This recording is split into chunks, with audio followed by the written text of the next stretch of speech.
Hello friends, welcome back to our YouTube channel. We are learning. Today we are going to learn about circle theorems part 2 anamata. So already మన previous video లో circle and concept of circle and దాని theorems related theorems అయితే చెప్పుకున్నాము. So now మిగిలిన theorems అనేవి ఈరోజు తెలుసుకుందామండి. So ఎవరైనా previous video చూడని వాళ్ళు ఉంటే ఆల్రెడీ మీకు డిస్క్రిప్షన్ లో లింక్ అనేది పెట్టామన్నమాట, అది చూడొచ్చు. Now theorem number 7. ఇది వచ్చేసరికి టూ టాంజెంట్ థియరం. ఇది ఏం చెప్తుందంటే సపోజ్ ఒక ఎక్స్టర్నల్ పాయింట్ నుంచి, ఫర్ ఎగ్జాంపుల్ P అనే ఎక్స్టర్నల్ పాయింట్ నుంచి ఒక సర్కిల్ మీదకి టాంజెంట్స్ డ్రా చేస్తే, సేమ్ పాయింట్ నుంచి టూ టాంజెంట్స్ డ్రా చేస్తే ఆ టూ టాంజెంట్స్ యొక్క లెంత్ అనేది సేమ్ గా ఉంటుంది అనమాట. దట్ మీన్స్ సపోజ్ ఇది A, ఇది B. So two tangent theorem ఏం చెప్తుందంటే AP is equal to BP. Next ఈ సెంటర్ ఆఫ్ ద సర్కిల్ నుంచి ఈ ఎక్స్టర్నల్ పాయింట్ కి ఒక లైన్ కనెక్ట్ చేస్తే ఈ లైన్ అనేది సపోజ్ ఈ OP అనేది APB ని బైసెక్ట్ చేస్తుంది అనమాట. ఫర్ ఎగ్జాంపుల్ ఈ టోటల్ యాంగిల్ వచ్చేసరికి మనకి 140 డిగ్రీస్ ఉంది అనుకుందాం అండి. అప్పుడు ఇది 70 డిగ్రీస్ అండ్ ఇది 70 డిగ్రీస్. సో బైసెక్ట్ చేస్తుంది అనమాట. This is two tangent theorem.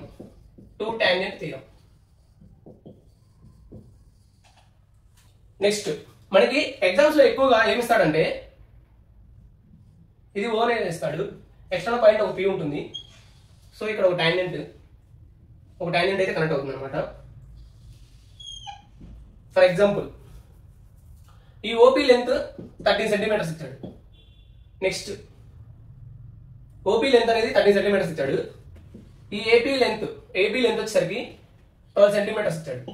Now find the radius of the circle.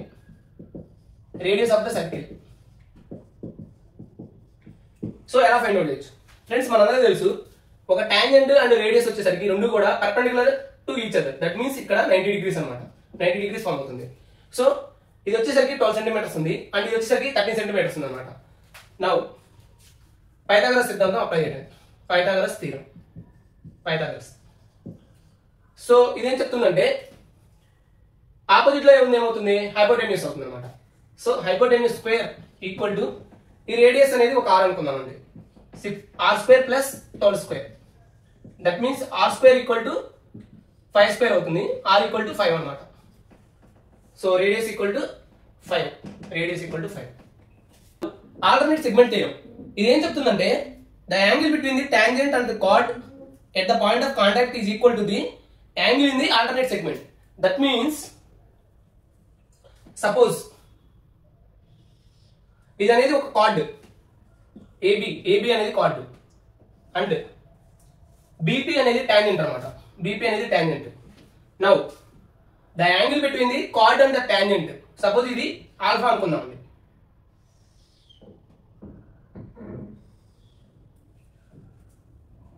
At the point of contact, so at the point of contact అనేది ఆల్ఫా అనుకుందాం, is equal to the angle in the alternate segment. So alternate segment అంటే ఇది అనమాట, ఇది కూడా alpha అవుతుంది. Similarly suppose ఇది beta అనుకుంటే ఇక్కడ ఈ వాల్యూ కూడా బీటానే అవుతుంది అనమాట. ఇది అనేది C అనుకుందాం. So angle ABP equal to angle ACB. So అది ఫ్రెండ్స్ ఆల్టర్నేట్ సెగ్మెంట్ థియరం అంటే. దీనిలో మనం ఒక ఎగ్జాంపుల్ అయితే చేద్దామండి. ఫర్ ఎగ్జాంపుల్ P అనేది ఒక టాంజెంట్, AB అనేది కార్డ్, BP అనేది టాంజెంట్.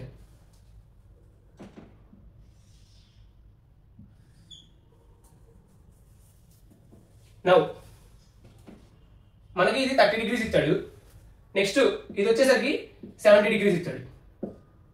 సో యాంగిల్ A వచ్చేసరికి 30 డిగ్రీస్, యాంగిల్ C వచ్చేసరికి 70 డిగ్రీస్. నౌ మనకి ఏం అడుగుతున్నాడు, యాంగిల్ CBA ఎంత ఫైండ్ అవుట్ చేయమంటున్నాడు. సో ఇప్పుడు ఏం చేయొచ్చు మనకు తెలుసు ఆల్టర్నేట్ సెగ్మెంట్ థియరం. దాని ప్రకారం ఏమవుతుందంటే యాంగిల్ C ఇక్కడ BCA ఇక్కడ 70 డిగ్రీస్ ఉంటే ఇక్కడ 70 డిగ్రీస్ ఉంటుంది అనమాట.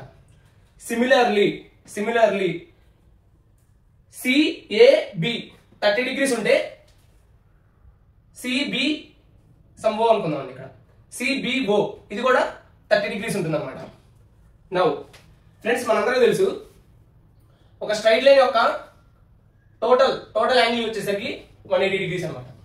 దట్ మీన్స్ 30 degrees ప్లస్ ఈ వాల్యూ అడిగారు. సో ఈ వాల్యూ వచ్చేసరికి మనం సమ్ థీటా అనుకున్నాం, plus theta plus 70 degrees that equal to 180 degrees. 180 degrees. Now angle CBA equal to 180 minus 100 that means 80 degrees. So CBA value వచ్చేసరికి 80 degrees అనమాట. ఇది ఎలా ఫైండ్ అవుట్ చేసాము అంటే ఆల్టర్నేట్ సెగ్మెంట్ థియరం అనేది యూజ్ చేసాము అనమాట. నౌ నెక్స్ట్ థియరం వచ్చేసరికి 2 secant థియరం. ఫ్రెండ్స్ మనం లాస్ట్ క్లాస్ లో చెప్పుకున్నాం సీకెంట్ అంటే సపోజ్ ఒక పాయింట్ P నుంచి సర్కిల్ ని 2 పాయింట్స్ దగ్గర టచ్ అవుతుంది అనమాట. ఫర్ ఎగ్జాంపుల్ ఇది A ఇది B. సిమిలర్లీ ఈ పాయింట్ C అండ్ ఈ point D. Now 2 secant theorem ఏం చెప్తుందంటే PA multiply with PB equal to PA multiply with PB equal to PC multiply with PD. So ఇది 2 secant theorem చెప్తుంది అనమాట. ఇది చాలా ఇంపార్టెంట్ ఫ్రెండ్స్. సో నేను 2017 ఎగ్జామ్ రాసినప్పుడు దీని మీద రిలేటెడ్ క్వశ్చన్ అడిగారు అనమాట. సో ఆ క్వశ్చన్ కూడా ఒకటి మనం చూద్దామండి. సో ఇదైతే 2 secant థియరం అనమాట. ఈ లెన్స్ అనేవి మనం చాలా గుర్తుపెట్టుకోవాలన్నమాట. ఎందుకని first external that means PA multiply with total. External multiply with total. చాలా మంది మనం కన్ఫ్యూజ్ అవుతా ఉంటాం అనమాట. ఏం తీసుకుంటామంటే PA తీసుకుంటాం, AB తీసుకుంటాం, అప్పుడు కన్ఫ్యూజన్ అనమాట. కన్ఫ్యూజన్ స్టార్ట్ అవుతుంది. So this is 2 secant theorem. దీన్ని సపోజ్ 2 secants కాకుండా 1 secant 1 tangent. 1 secant and 1 tangent. 1 tangent ఇస్తే ఎలా? ఈ PX అనేది టాంజెంట్ అనమాట. టాంజెంట్. నెక్స్ట్ PAPB ఈ టోటల్ కూడా సీకెంట్ అనమాట. ఇప్పుడు అదే థియరం ని అప్లై చేద్దాం మనం. PA multiply with PB equal to PX². So ఈ సీకెంట్ తీసుకుంటాము అండ్ టాంజెంట్ స్క్వేర్ అవుతుంది అనమాట. PX². ఈ లెంత్ PX అనేది ఈ లెంత్ అనమాట. సో ఇప్పుడు దీని మీద మనం ప్రాబ్లం అయితే చేద్దామండి. ఫర్ ఎగ్జాంపుల్ PB వాల్యూ వచ్చేసరికి 32 ఇచ్చాడు అండ్ CD వాల్యూ వచ్చేసరికి 4 ఇచ్చారు అనమాట. CD వాల్యూ వచ్చేసరికి 4 ఇచ్చారు. At the same time PC value వచ్చేసరికి 4 ఇచ్చారు. నౌ మనల్ని PA వాల్యూ ఫైండ్ అవుట్ చేయమన్నాడు. PA ఈక్వల్ టు ఎంత? ఫ్రెండ్స్ ఎలా అప్రోచ్ అవ్వాలి అంటే PA వాల్యూ తెలియదు కాబట్టి సమ్ K అనుకుందాం. K multiply with PB value ఇచ్చాడు 32 ఈక్వల్ టు PC. ఎప్పుడైనా సరే ఫస్ట్ ఎక్స్టర్నల్ తీసుకోవాలన్నమాట. ఎక్స్టర్నల్ PC వాల్యూ ఎంత? 4 and next PD total value ఎంత? 8. That means K value equal to 32 K equal to 32 అనమాట. K value equal to 1. So this is the answer friends. K value nothing but PA అనమాట. అంటే PA value వచ్చేసరికి 1. Suppose ఇంకో problem చదవండి friends. ఇక్కడ వచ్చేసరికి CP అనేది టాంజెంట్ అనమాట అండ్ AP వాల్యూ వచ్చేసరికి 4 and at the same time BA value వచ్చేసరికి 12 ఇచ్చాడు. నౌ PC వాల్యూ ఎంత? ఫ్రెండ్స్ మనందరూ తెలుసు ఇక్కడ ఏమి ఇచ్చాడు? టాంజెంట్ ఇచ్చాడు. ఇక్కడ CP అనేది టాంజెంట్ అండ్ PB అనేది సీకెంట్ అనమాట. సో ఇలా ఇచ్చినప్పుడు మనం ఏం చేద్దామండి? PA multiply with external PA multiply with PB that means total PB equal to PC² అనమాట. నౌ PA వాల్యూ ఎంత? 4. PB అంటే 4 plus 12 that means 16 equal to PC². Now PC equal to 64 PC² equal to so PC equal to 8 అనమాట. So దీని value వచ్చేసరికి 8. So ఇలాంటి related questions అయితే మనకి exams లో ఇవ్వడానికి ఆస్కారం అయితే ఉందన్నమాట. ఫ్రెండ్స్ ఇది ఒక సర్కిల్, దీని సెంటర్ వచ్చేసరికి O అనుకుందామండి. ఫర్ ఎగ్జాంపుల్ ఈ P అనే పాయింట్ నుంచి ఒక సీకెంట్ అయితే పాస్ అవుతుంది అనమాట. అది సెంటర్ ఆఫ్ ద సర్కిల్ ని పాస్ అవుతుంది. నౌ ఈ P అనే పాయింట్ నుంచి ఒక టాంజెంట్ అయితే డ్రా చేద్దామండి. సో ఈ సీకెంట్ వచ్చేసరికి AB అనే పాయింట్స్ అయితే టచ్ అవుతుంది. PC అనేది ఒక టాంజెంట్ అనమాట. ఒక టాంజెంట్. సపోజ్ ఈ పీసీ వాల్యూ వచ్చేసరికి 8 ఇచ్చారు. సిమిలర్లీ పిఏ వాల్యూ వచ్చేసరికి 4 ఇచ్చారు. నౌ ఈ రేడియస్ ఫైండ్ అవుట్ చేయమన్నాడు అనుకోండి, ఈ సర్కిల్ యొక్క రేడియస్ ఫైండ్ అవుట్ చేయమన్నారు అనుకోండి, ఇది ఎలా సాల్వ్ చేయొచ్చు ఒకసారి ట్రై చేయండి ఫ్రెండ్స్. నేను చెప్పిన ఆల్రెడీ ఒక థీరంలోనే ఉంది ఇది. ఒక 10 సెకండ్స్ అయితే మీరు తీసుకోండి, ట్రై చేయండి. నౌ సో మనకి ఇదేముంది, టాంజెంట్ ఉంది, సీకెంట్ ఉంది. This is nothing but secant tangent theorem. So ఈ థీరం ఏం చెప్తుంది, PA that means external multiply with PA multiply with PB అనమాట. పిబి టోటల్ తీసుకోవాలి. సపోజ్ మనకి ఇక్కడ రేడియస్ తెలియదు కాబట్టి ఆర్ అనుకుందామండి. సో ఇది ఆర్ అయితే ఇది కూడా ఆర్ అవుతుంది అనమాట. That means diameter that is nothing but 2r. So PA multiply with PA plus that means PA plus ఈ డిస్టెన్స్ మనకు తెలియదు కాబట్టి 2r అనుకున్నాం. 2r equal to PC square that means 8 square. Now PA value మనకు తెలుసు, దాన్ని substitute చేయడమే. 4 into 4 plus 2r equal to 8 square. So 4 plus 2r equal to 64 by 4. That means 4 plus 2r equal to 16. 2r equal to 12. r equal to 6. So r value వచ్చేసరికి 6 అన్నమాట. అది friends, అంటే మనకి ఇచ్చింది సీకెంట్ టాంజెంట్ ఇస్తే secant tangent theorem apply చేసుకోవాలి. At the same time only 2 secants ఇస్తే 2 secant theorem apply చేసుకోవాలి అలా అన్నమాట. ఫ్రెండ్స్ సపోజ్ ఏబి అనేది ఒక కార్డ్. సో దీని వాల్యూ వచ్చేసరికి 8 అనమాట. నౌ ఈ సెంటర్ ఆఫ్ ద సర్కిల్ నుంచి ఒక పర్పెండిక్యులర్ డ్రా చేసాం. డ్రా చేసినప్పుడు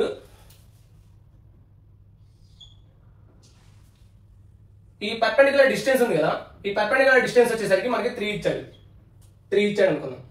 now find out the radius of the circle. Friends మనందరూ తెలుసు, సెంటర్ ఆఫ్ ద సర్కిల్ నుంచి పర్పెండిక్యులర్ డ్రా చేస్తే అది కార్డ్ మీద పర్పెండిక్యులర్ డ్రా చేస్తే ఆ కార్డ్ ని బైసెక్ట్ చేస్తుంది అనమాట. సో బైసెక్ట్ ఎలా చేస్తుంది, total card length AP length వచ్చేసరికి మనకి 8 ఉంది అనమాట. సపోజ్ ఇక్కడ పి అనే పాయింట్ ఉంది అనుకోండి, AP value AP equal to BP that equal to 4 centimetres. So 4 centimetres and OP value మనకు తెలుసు, OP equal to 3 centimetres. Now OB value అనమాట. So this is nothing but Pythagoras అనమాట. 3, 4 and OB nothing but radius. OB equal to 5 centimetres అవుతుంది friends. So this is how we approach the problems. Next thing వచ్చేసరికి chord power theorem. So ఇది already చాలా మందికి idea ఉంటుంది, but still suppose ఒక సర్కిల్లో 2 cards అనేవి ఇంటర్సెక్ట్ అయినాయి అనుకున్నాను. ఫర్ ఎగ్జాంపుల్ ఇది ఏబి అనేది కార్డ్, నెక్స్ట్ ఇది వచ్చేసరికి పిక్యూ అనే కార్డ్ అనమాట. ఇది ఓ పాయింట్ దగ్గర ఇంటర్సెక్ట్ అయినాయి అనుకోండి. Now AO multiply with OB equal to, అంటే ఈ length multiply with OB that length equal to QO multiply with OP. So this is chord power theorem. Friends ఈ వీడియో వచ్చేసరికి ఒక సైక్లిక్ క్వాడ్రిలేటర్ ఎగ్జాంపుల్ చెప్పేసి ఒక problem చెప్పేసి end చేద్దామండి. For example A B C D ఇది అనేది ఒక సైక్లిక్ క్వాడ్రిలేటర్. సో దీని సైక్లిక్ క్వాడ్రిలేటర్ అంటే ఆల్రెడీ మనం చెప్పుకున్నాం. ఈ పాయింట్స్ అనేవి సర్కిల్ మీద ఉంటాయి అనమాట. అండ్ ఏసీ అనేది ఒక డయాగ్నల్ అండ్ బిడి అనేది అదర్ డయాగ్నల్. నౌ సపోజ్ ఈ యాంగిల్ వచ్చేసరికి మనకి 60 degrees ఇచ్చాడు. And at the same time ఈ యాంగిల్ వచ్చేసరికి